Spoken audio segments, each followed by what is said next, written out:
Bienvenue. Aujourd'hui, on va plonger dans l'histoire de la compagnie néerlandaise des Indes orientales, plus connue sous le nom de VOC.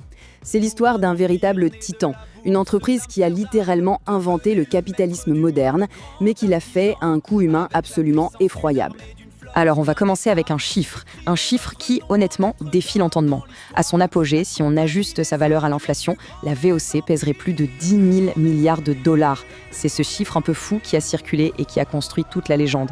Pour qu'on se rende bien compte, regardons ce tableau. La VOC n'écrase pas seulement les plus grandes entreprises actuelles. Non, sa valeur dépasserait les PIB combinés de l'Allemagne et du Japon d'aujourd'hui. La question, c'est comment ? Comment une entreprise du XVIIe siècle a-t-elle pu devenir aussi monstrueuse ? Cette valorisation complètement dingue nous amène donc à cette question toute simple, comment ont-ils fait ? Pour le comprendre, il faut d'abord explorer la puissance quasi inimaginable de la VOC. C'était une entité qui brouillait complètement les lignes entre une entreprise et un État. En fait, la VOC était beaucoup plus qu'une simple entreprise. Elle avait des pouvoirs de quasi-gouvernement. Elle pouvait déclarer la guerre, négocier la paix, administrer la justice. C'était un véritable État dans l'État, mais financé par des intérêts privés. Bon, alors, comment la VOC a-t-elle réussi à financer cette expansion incroyable ? Eh bien, la réponse, elle se trouve dans une série d'innovations financières qui, en fait, ont posé les bases de toute notre économie actuelle. Pour bien comprendre d'où vient la VOC, il faut se remettre dans le contexte de l'époque. Les épices, c'était l'or du XVIIe siècle, une réserve de valeur, un médicament, un marqueur social. Le problème, c'est que le commerce était contrôlé par les Portugais, ce qui rendait l'approvisionnement très cher et très risqué. Et c'est là qu'intervient un coup de génie politique, celui de Johan van Oldenbarnevelt. Il a vu que la concurrence interne affaiblissait les marchands néerlandais, alors il a forcé la fusion des compagnies rivales. L'idée, créer une seule entité surpuissante, la VOC, avec un monopole de 21 ans sur tout le commerce en Asie.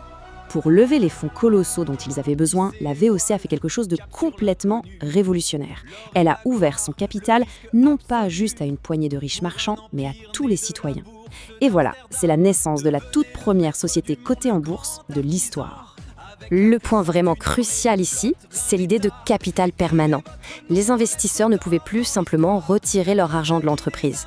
S'ils voulaient récupérer leurs fonds, ils devaient vendre leur part à quelqu'un d'autre. Ce besoin de liquidité a directement mené à la création de la bourse d'Amsterdam, un marché où les actions pouvaient s'échanger librement.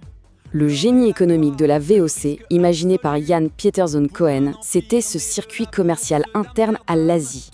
Plutôt que d'envoyer de l'or européen là-bas, la VOC a créé un système qui s'auto-alimentait. Elle utilisait les métaux précieux asiatiques pour acheter des biens asiatiques, qu'elle échangeait ensuite contre les épices tant désirées. Résultat, les épices qui arrivaient en Europe, c'était du bénéfice net.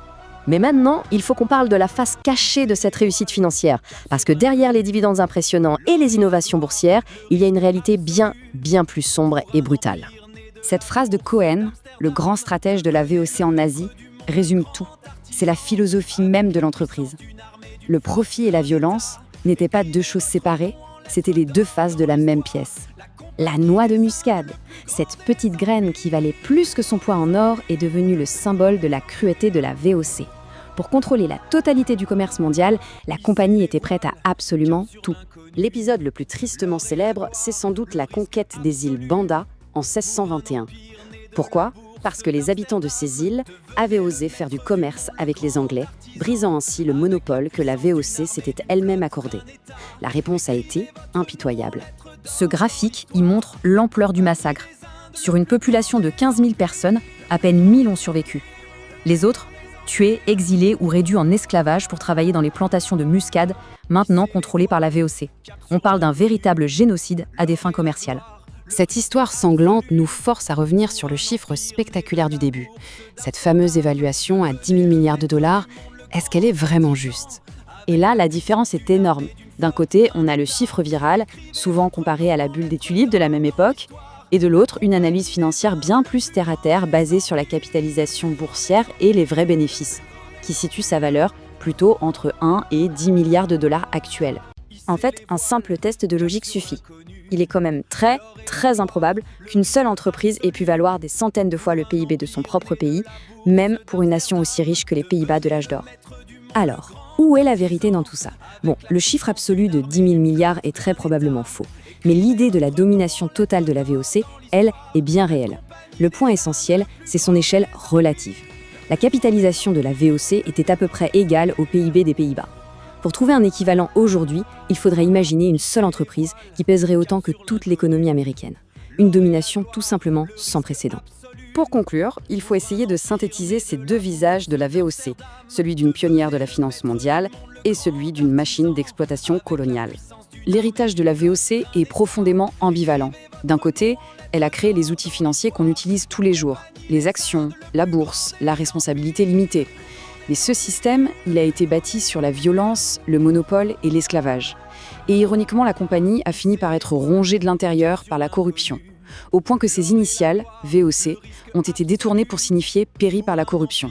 Finalement, la question reste entière. Est-ce qu'on doit voir la VOC comme un moteur d'innovation financière qui a façonné notre monde, ou plutôt comme le plan directeur de l'exploitation à l'échelle mondiale ?